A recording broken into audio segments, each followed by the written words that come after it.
Irmãos, bom dia. Convido todos a abrirem as Bíblias. Não no livro de Tiago dessa vez, nós faremos uma pequena pausa aí na nossa meditação em Tiago. Vamos meditar no texto de Marcos, capítulo 9, versículos de 2 a 13.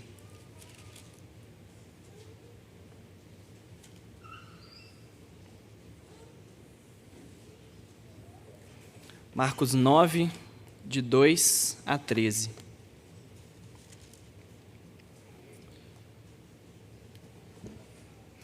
Diz assim a palavra do Senhor.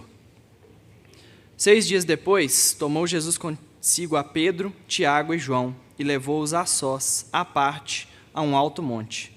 Foi transfigurado diante deles. As suas vestes tornaram-se resplandecentes e sobremodo brancas, como nenhum lavandeiro na terra as poderia alvejar. Apareceu-lhes Elias com Moisés e estavam falando com Jesus. Então Pedro, tomando a palavra, disse: Mestre, bom é estarmos aqui e que façamos 3 tendas. Uma será tua, outra para Moisés, outra para Elias. Pois não sabia o que dizer, por estarem eles aterrados. A seguir veio uma nuvem que os envolveu, e dela uma voz dizia: Este é o meu filho amado, a ele ouvi. E de relance, olhando ao redor, a ninguém mais viram com eles, senão Jesus. Ao descerem do monte, ordenou-lhes Jesus que não divulgassem as coisas que tinham visto, até o dia em que o Filho do Homem ressuscitasse dentre os mortos. Eles guardaram a recomendação, perguntando uns aos outros o que seria o ressuscitar dentre os mortos. E interrogaram-no, dizendo: Por que dizem os escribas ser necessário que Elias venha primeiro? Então ele lhes disse: Elias, vindo primeiro, restaurará todas as coisas. Como, pois, está escrito sobre o Filho do Homem, que sofrerá muito e será aviltado? Eu, porém, vos digo que Elias já veio, e fizeram com ele tudo o que quiseram, como a seu respeito está escrito. Até aqui. Vamos orar, irmãos? Deus amado, é com temor que nos achegamos mais uma vez diante da Tua Palavra e clamamos ao Senhor que fale conosco. Pedimos que o pregador seja instrumento nas Tuas mãos, para que o coração de cada um seja edificado, abençoado, que possamos sair daqui olhando para Cristo com olhares maravilhados pela obra que Ele realizou, por tudo que Ele é e pelo que isso significa nas nossas vidas hoje, Pai. Fala conosco, eu peço, em nome de Jesus. Amém. Irmãos, em meados de 1660, alguns séculos atrás, Isaac Newton, um cientista muito famoso, ele fez uma observação que parece um pouquinho óbvia e ridícula, mas ele foi a primeira pessoa a fazer. As coisas caem para baixo. Parece até um pleonasmo, né? Cara, se cai é para baixo, né? Elaine, que é professora de português, falou cair para baixo, ela vai te corrigir. Porque realmente é óbvio, é ridículo. Se alguma coisa cai, vai cair para baixo. Para que outra direção alguma coisa cairia? Mas Newton ficou encucado com isso. Na cabeça dele, ele ficava: mas por que se eu pego um objeto e solto ele aqui, por que ele não fica? Talvez fosse mais óbvio que ele ficasse. Eu não empurrei ele para baixo, não empurrei ele para cima, por que ele não fica onde ele está? Não, ele cai. Por que ele não sobe? Por que ele não vai para o lado? Por que ele não vai para o outro? Tudo isso estava na cabeça de Newton. E ele começou a estudar esse negócio. As coisas caem para baixo, então, vamos lá. E ele começou a fazer vários estudos sobre isso e falou: peraí, não é só que as coisas caem sempre na mesma direção. Elas caem de forma acelerada, a aceleração é sempre a mesma, em qualquer lugar que você estiver. E foi fazendo várias anotações e estudos, e por fim, ele se tornou o descobridor da lei da gravidade. E a teoria parecia muito simples, muito fácil de entender. O que tinha ali de revolucionário, de que deu a fama dele, foi que ele foi a primeira pessoa que pegou, estudou e analisou aquilo ali. E para a gente hoje, isso é uma coisa muito óbvia, né? Todo mundo sabe, todo mundo conhece a gravidade. Qualquer criança aí um pouquinho mais velha, você pergunta o que é a gravidade, vai falar: não, é o que faz as coisas cair para baixo. Só que Milton nunca respondeu a pergunta que ele tinha feito inicialmente. Ele nunca respondeu por que as coisas caem para baixo. Ele não sabia. Ele só sabia como elas caem para baixo. Ele só sabia com que velocidade elas caem, com que aceleração elas caem. Mas nunca por quê. Por que para baixo? E é estranho, porque é isso, é algo tão familiar. Todo mundo conhece, todo mundo sabe. É gravidade. Poxa, é a gravidade, criança sabe.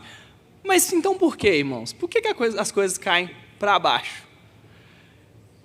E se a gente for querer complicar mais o negócio, não vou ficar aqui muito tempo discutindo sobre física não, mas o que é para baixo? Porque se a gente entende que a Terra é um globo, para baixo é o centro da Terra. Então por que as coisas caem para lá? E lá no espaço, então? As coisas caem em direção ao centro da Terra também? Não, elas caem em direção a outras coisas. Então por que uma coisa cai em direção à outra? Que negócio esquisito. E quanto mais você pensa sobre a lei da gravidade, mais fascinante e ao mesmo tempo incompreensível ela vai se tornando. E eu posso dizer assim, até hoje cientistas estão tentando entender a pergunta de Newton lá atrás. Por que as coisas caem para baixo? Por que elas caem em direção umas às outras, para ser um pouco mais preciso na linguagem? E olha só que coisa engraçada, né? A tal da gravidade, que para a gente é comum, familiar, todo mundo aí sabe o que é, na verdade é uma coisa muito maior, muito mais fascinante, muito mais incompreensível, mas que para nós é banal, é besta, por causa da familiaridade que nós temos com ela. A familiaridade tem esse poder, às vezes, de pegar coisas que são maravilhosas, que são difíceis ou que são incompreensíveis, e transformar elas em coisas banais, em coisas muito óbvias, muito pequenas, mas que, quando a gente para pensar, a gente realmente não entendia a grandeza daquilo que estava sendo observado. Nas nossas vidas, às vezes, nós fazemos com Cristo isso, e com a palavra de Deus isto. Cristo é tão maior, tão maravilhoso, a obra dele é tão grandiosa, mas como nós estamos todo dia convivendo com a palavra, com a obra, com Cristo, a gente ajoelha para orar e não pensa que está entrando na presença do Deus Altíssimo. Às vezes a gente só, vou aqui fazer uma oração rapidinha, saiu. E não entende isso, olha, eu estou diante do santo, santo, santo Deus. Isso também estava acontecendo na vida dos discípulos de Cristo, quando a gente olha para o texto aqui. Eles estavam ali caminhando com o Deus homem, com o mediador que salvaria a todos eles, o Cordeiro de Deus que tira o pecado do mundo, mas para eles já estava se tornando um homem comum, alguém que caminhava com eles até duvidavam muitas vezes se ele era capaz de fazer isso ou aquilo. E hoje a gente vai ver um exemplo em que Cristo parou, levou 3 dos discípulos dele para um lugar e basicamente falou, olha, eu vou mostrar para vocês com quem vocês estão lidando. E a gente às vezes precisa disso, a gente precisa de olhar para Jesus mais uma vez e entender, deixa eu ver com quem que eu estou lidando, porque isso aqui está muito familiar para mim. Então, antes da gente chegar no nosso texto, de fato, Marcos 9, em Marcos 8, a gente vê que Jesus tinha passado um tempo retirado, fora da Judéia, ele volta para agora, e os inimigos dele já estão começando a se multiplicar, muitas pessoas começam a questionar a sua identidade, e Cristo vira para os discípulos e até pergunta, olha, quem que o povo está falando que eu sou? Aí eles respondem, uns falam que você é Elias, outros falam que você é um dos profetas aí que voltou, tem gente que fala que você é João Batista. E Jesus fala, mas e vocês? Quem que vocês dizem que eu sou? E Pedro se adianta e fala, não, tu és o Filho de Deus. Ele confessa, tu és o Cristo. E Jesus afirma que não foi nem carne nem sangue que revelou aquilo para ele, porque não poderia ter sido, e na verdade foi o Espírito Santo. E depois desses eventos, dessa pergunta respondida, Cristo começa a falar muito mais claramente que ele é o Filho de Deus, que ele vai morrer, que ele vai ser perseguido, a obra que ele veio fazer. Ele começa a abrir mais, de forma clara, para os discípulos qual é a missão dele e quem ele é. E agora ele pega os 3 discípulos mais próximos dele e leva para esse monte da transfiguração, onde eles vão ver algo ainda mais maravilhoso, uma manifestação ainda mais gloriosa da obra de Cristo. E aí eu queria que a gente se voltasse primeiramente só para os versículos 2 e 3 aqui de Marcos 9. Eu peço aos irmãos que façamos a leitura a uma só voz. Marcos 9, 2 e 3. 6 dias depois...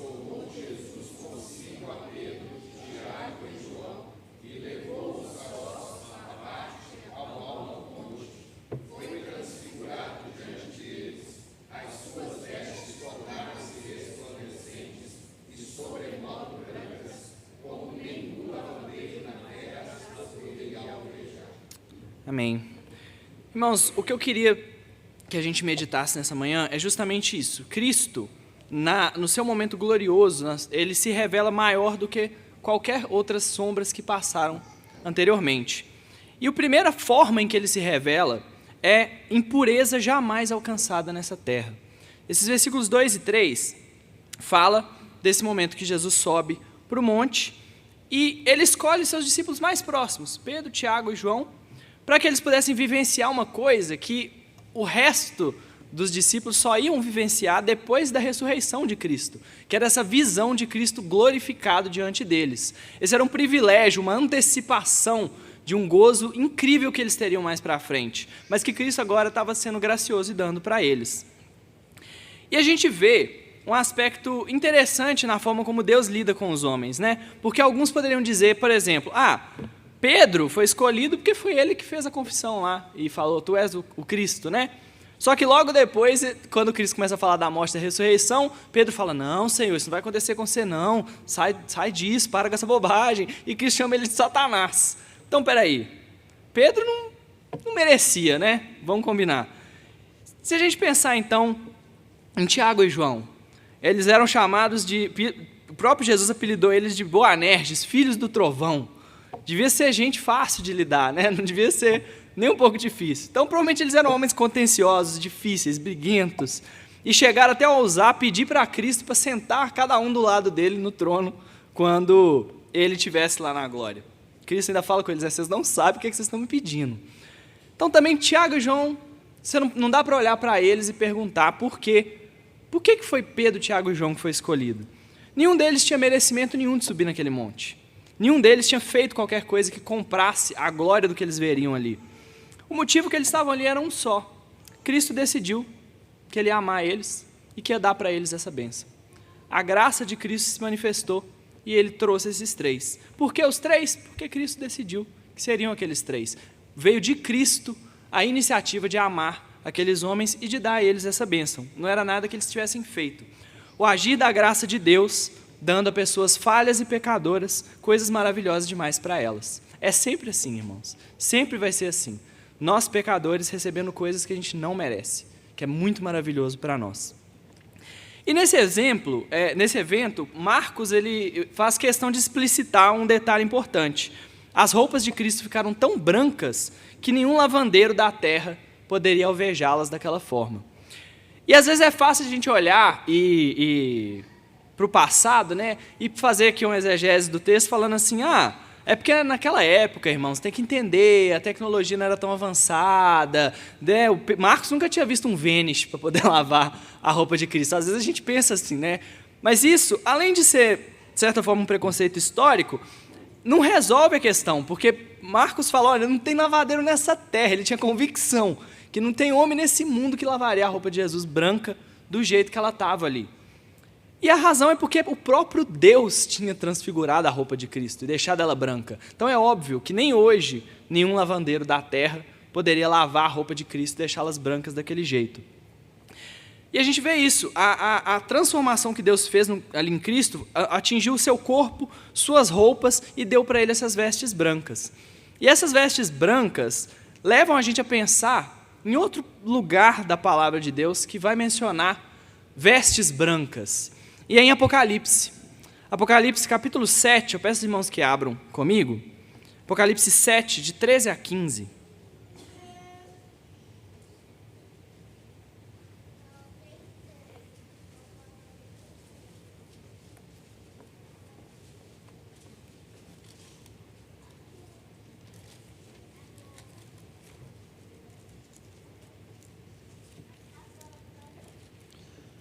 Apocalipse 7, de 13 a 15. Eu vou fazer a leitura, os irmãos acompanhem.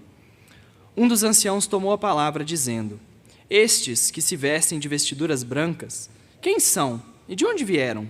Respondi-lhe, meu senhor, tu o sabes.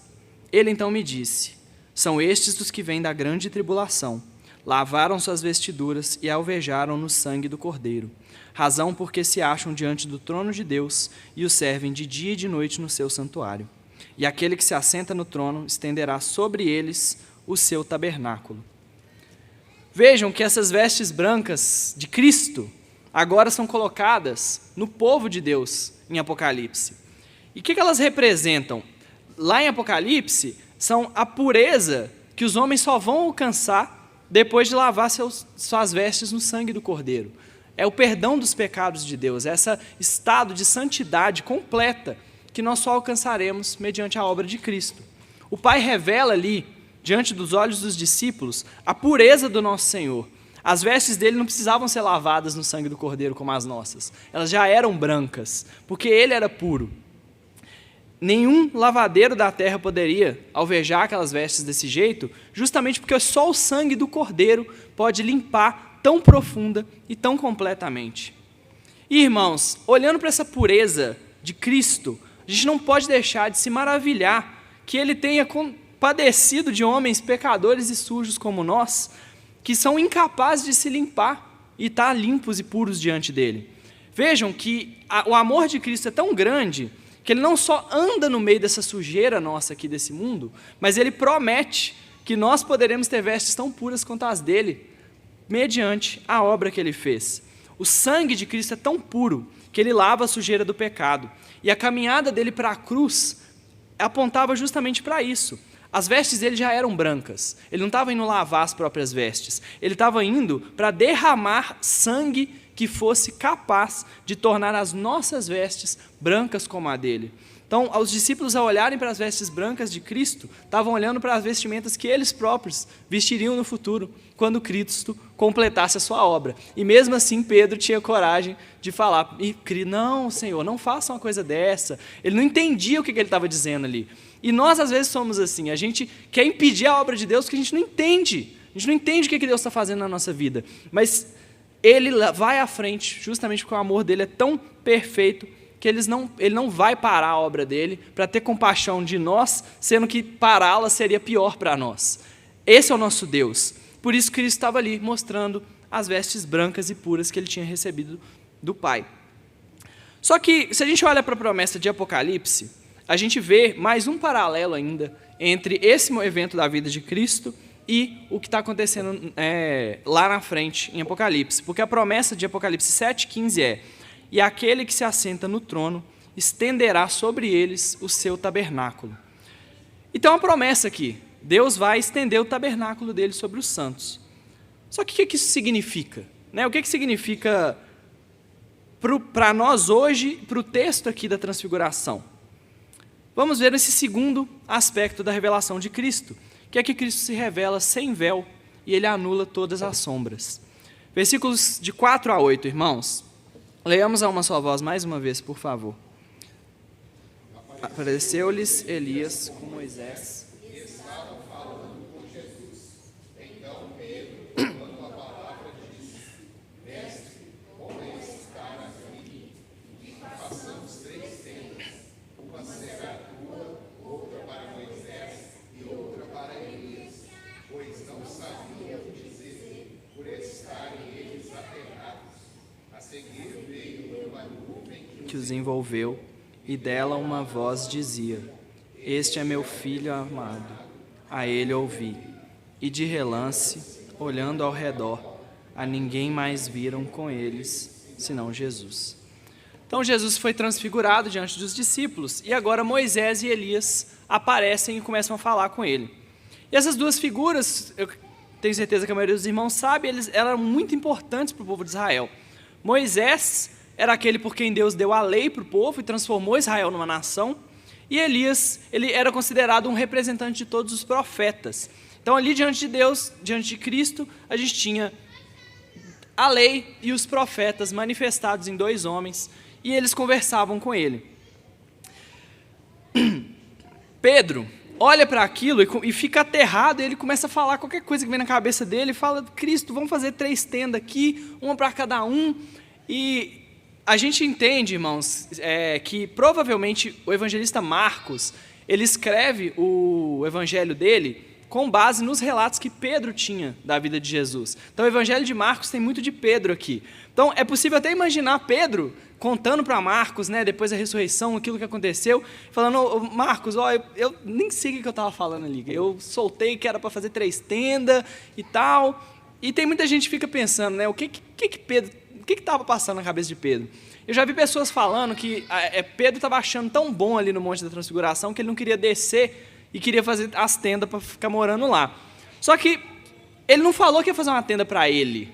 Ele falou que ia fazer uma tenda para Jesus, Moisés e Elias. Se ele estivesse querendo morar no monte e ficar lá em cima, certamente ele fala, não, vou fazer uma tenda para a gente aqui. Mas especificamente ele fala, vamos fazer uma tenda para cada.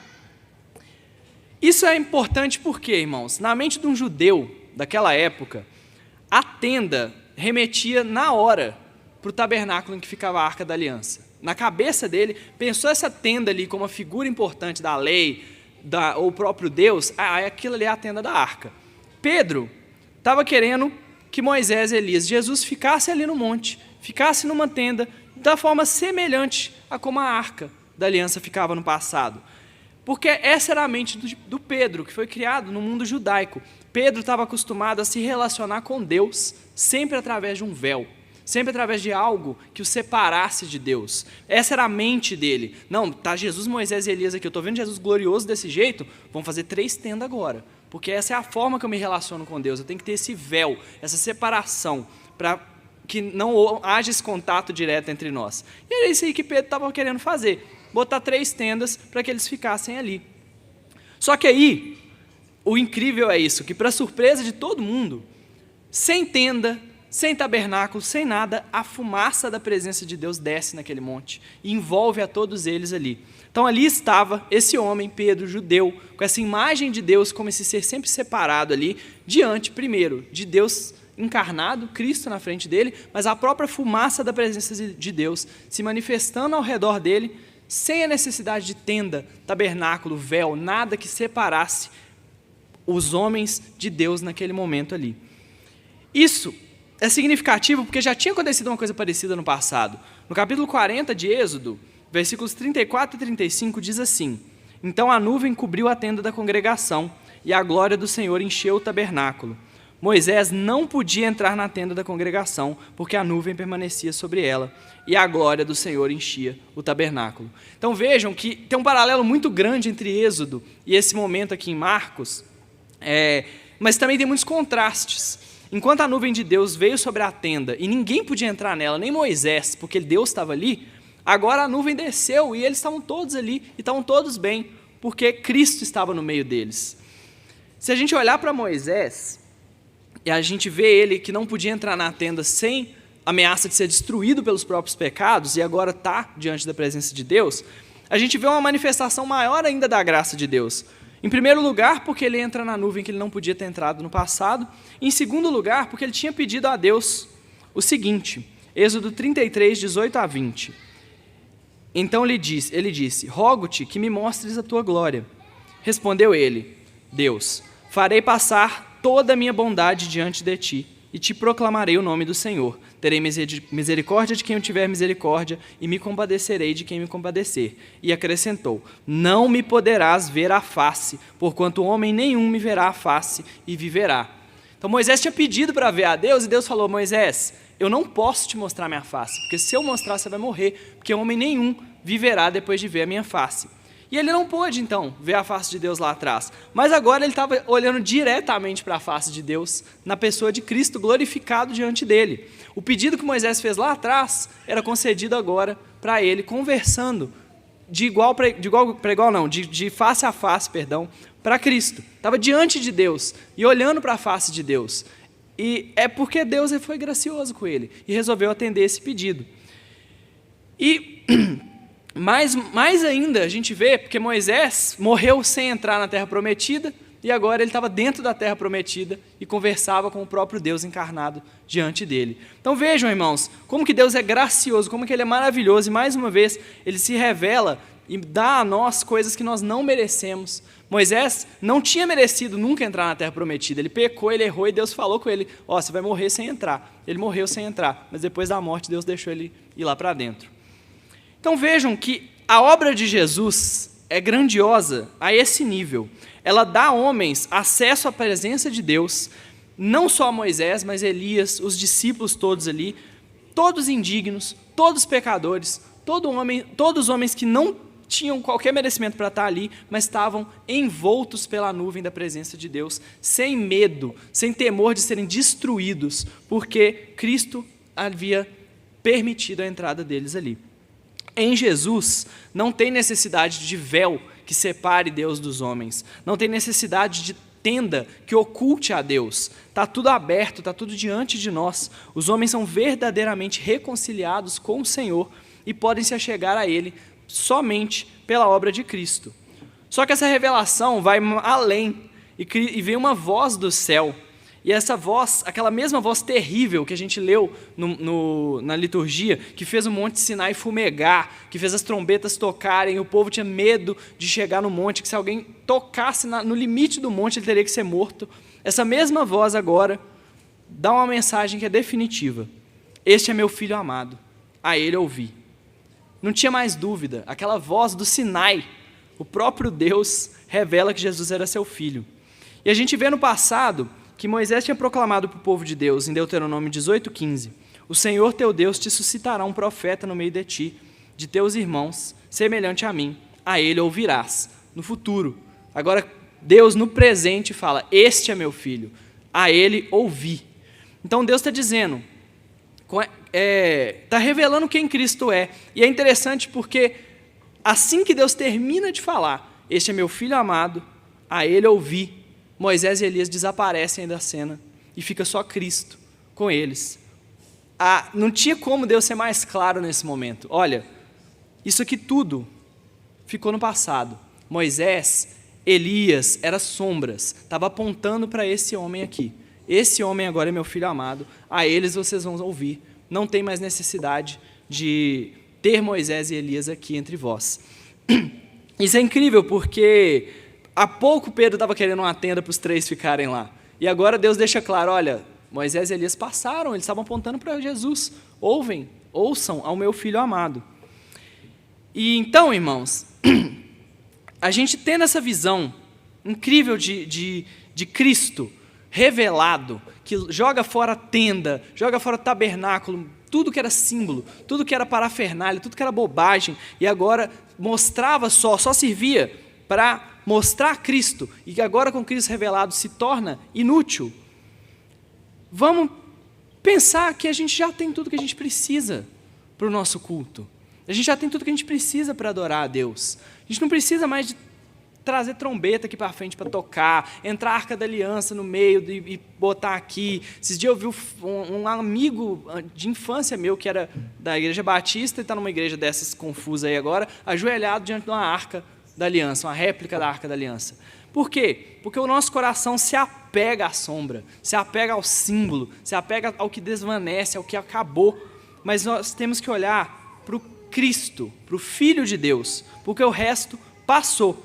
Porque se a gente não conseguisse desapegar das sombras, não se desapegar das coisas passageiras, das coisas que eram símbolos, a gente corre o risco de ignorar o que é verdadeiro, que é a revelação da própria palavra de Deus.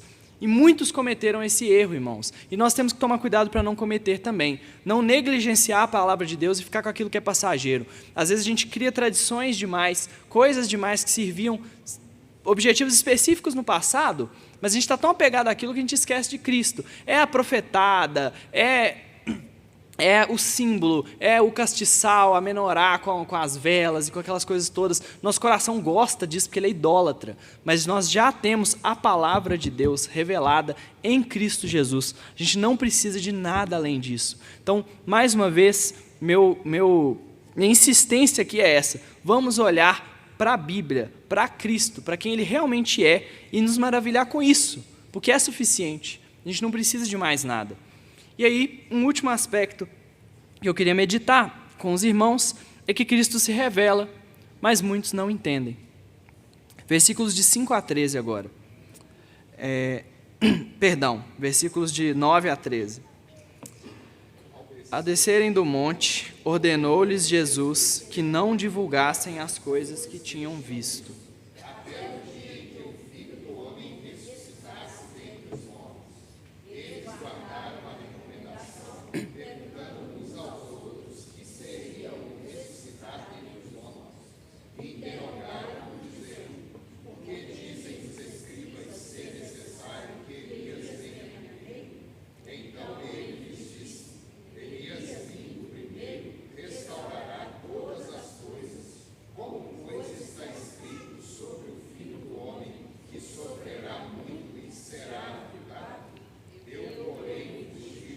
que Elias já veio e fizeram com ele tudo o que quiseram, como a seu respeito está escrito. Até aqui, irmãos. Então, os discípulos tiveram esse momento incrível com Cristo, onde eles viram coisas maravilhosas demais para eles. Eles estão descendo, voltando saindo do monte da glória, daquele momento maravilhoso, e voltando para a vida normal. E aí eles já começam ali a questionar e conversar entre si. Cristo fala com eles: olha, não conta para ninguém o que vocês viram até a ressurreição. Porque o que foi dado para eles ali foi um privilégio. Eles viram Cristo glorificado antes dos demais. Então Cristo fala para eles não contarem, não divulgarem. Não era a hora ainda para que o resto visse as coisas que eles viram. E aí ele já tinha falado a respeito da ressurreição, só que os discípulos estavam ali sem saber do que ele estava falando. E é incrível, porque Cristo já tinha falado que ele ia morrer, que ele ia ressuscitar. Ele já tinha dito isso muito claramente para os discípulos. E já tinha brigado com Pedro por causa disso, chamado a atenção dele, que Pedro falou que você não vai morrer. E mesmo assim, os discípulos ficavam na mesma coisa.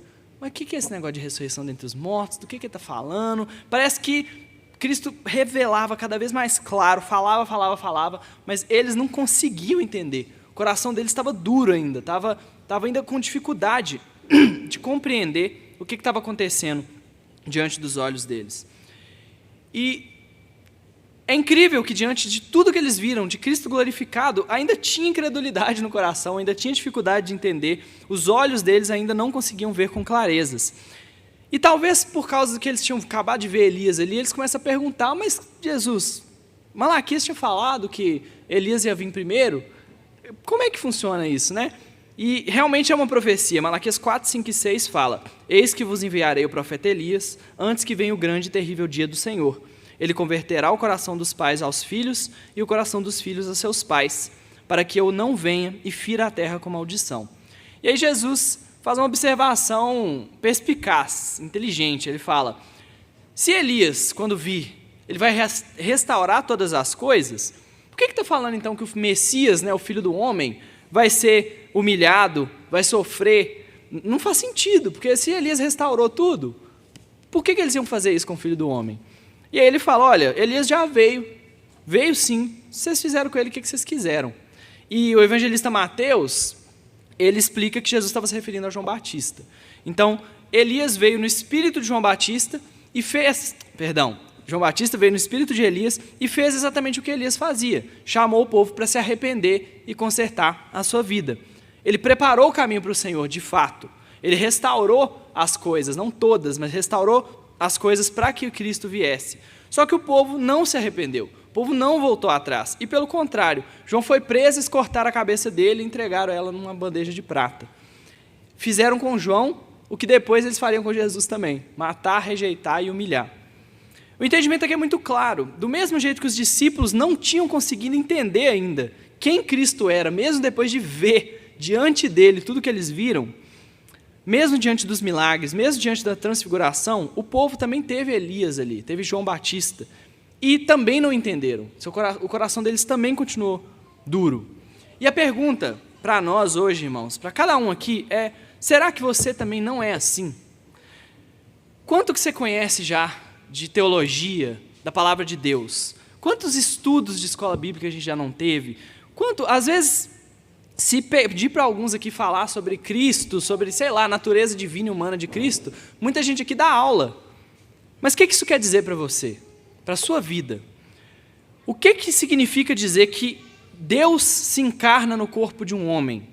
O que Deus sofre, que Deus encarnado morreu numa cruz, para que você pudesse se apresentar diante dele com vestes brancas, puras, limpas, lavadas no sangue do Cordeiro. Porque não adianta, irmãos, contemplar coisas grandes demais, como os discípulos contemplaram ali na transfiguração. Não adianta ouvir sobre todas as maravilhas de Cristo, estudar a palavra de Deus e ter essa familiaridade toda com essas coisas maravilhosas que a gente vê aqui na Bíblia. Mesmo quando elas são pregadas por homens genuinamente crentes, mesmo quando é insistido na nossa cabeça, se isso não for entendido de verdade, se isso não fizer mudança no nosso coração, isso é inútil para nós. O conhecimento bíblico, ver essas coisas, ouvir da transfiguração de Cristo, ouvir as promessas de um Apocalipse, isso não vale nada se não entrar no nosso coração. E uma forma da gente pensar sobre isso é, se a gente entende que tudo que está aqui é verdade, com qual reverência a gente fala do nome de Jesus no nosso dia a dia? Será que a gente tem respeito por Ele como Deus de verdade?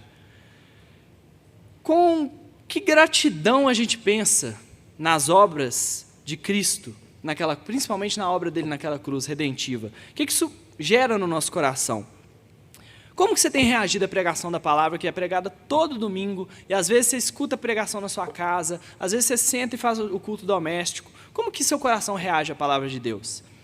Será que é como aqueles que fizeram com Elias como bem quiseram?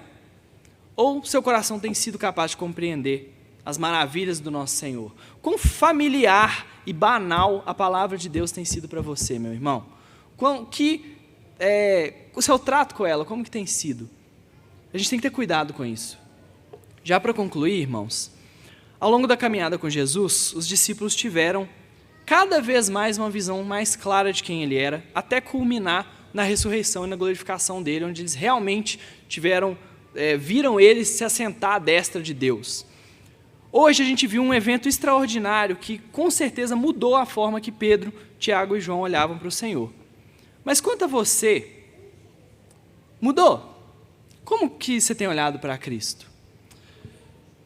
Porque a gente precisa de meditar sobre essa passagem mais, e sobre todas as Escrituras, sobre a obra de Cristo mais, irmãos.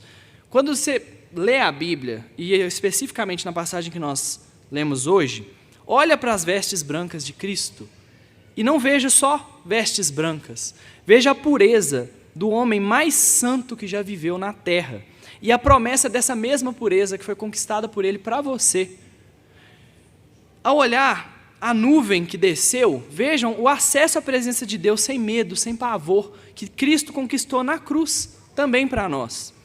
No título, Meu Filho Amado, que Deus dá, Ele olha para Cristo e fala, esse é meu Filho Amado. Vejam, o homem que é Deus, mas ao mesmo tempo, a condição que foi comprada por esse homem para nós, porque em Cristo nós também somos filhos amados de Deus. Essa é a obra de Cristo, e ela não pode ser vista como algo de só menos.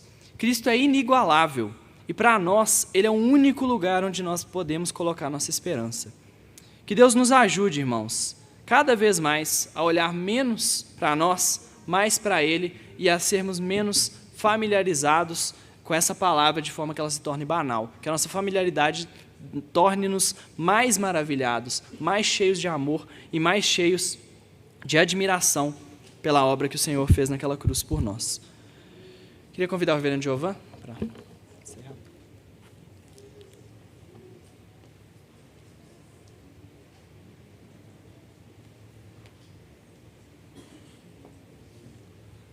Irmãos, vamos ficar de pé?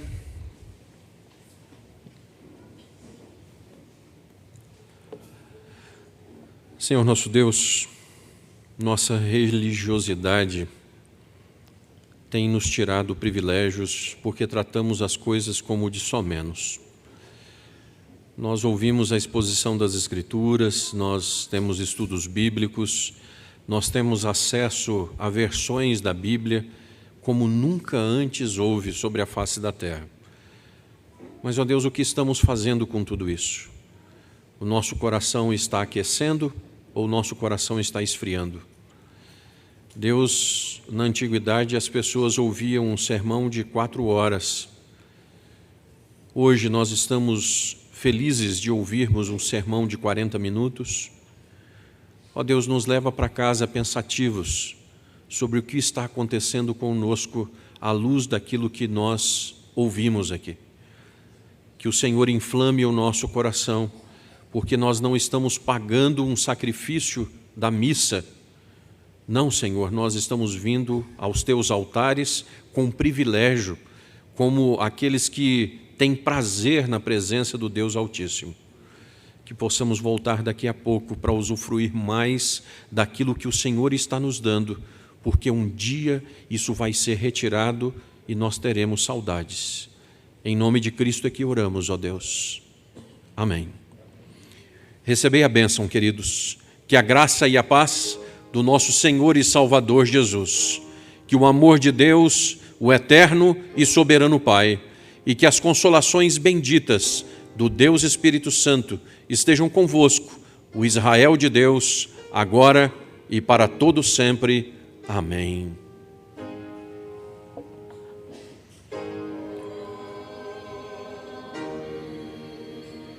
Amém, Senhor. Amém.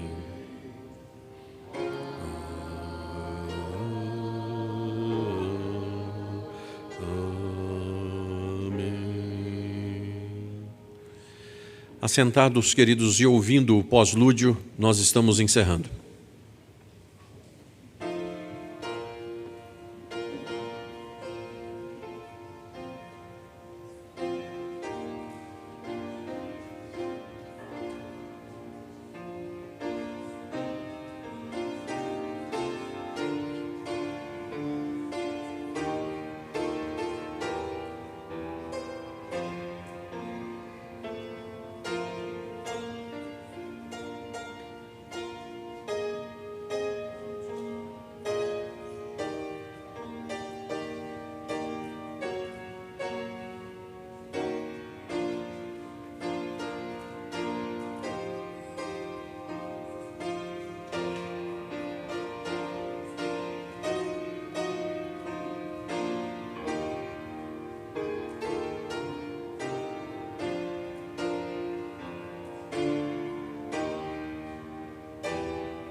Irmãos, a Elaine já levantou a mãozinha lá. Encontro da UCP sábado, na igreja do Jardim Vitória, de 9 às 15. Então, os pais com as crianças lá no Jardim Vitória. A SAF, domingo que vem, dia 26, a partir das 10 horas da manhã, encontro da SAF e extensivo convite aos jovens. Hoje à tarde, assembleia, a plenária da nossa UPH para a eleição da nova diretoria do ano que vem. Mais algum aviso? Ok, para o evento da SAF vai haver um almoço. As pessoas que virão, por favor, deem o nome para a Mirka.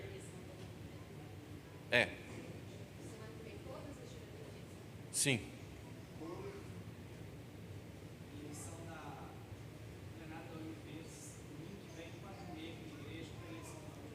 Ok, domingo que vem, o MP, também eleição. Hoje, 16h30, ensaio do coro. Só estudo. Visitantes, de primeira vez. Como é que a senhora chama, por favor? Tânia. Seja bem-vinda, Tânia. Mora aqui pertinho? Não, sou de Ipatinga. Ipatinga, terra boa. Temos familiares lá.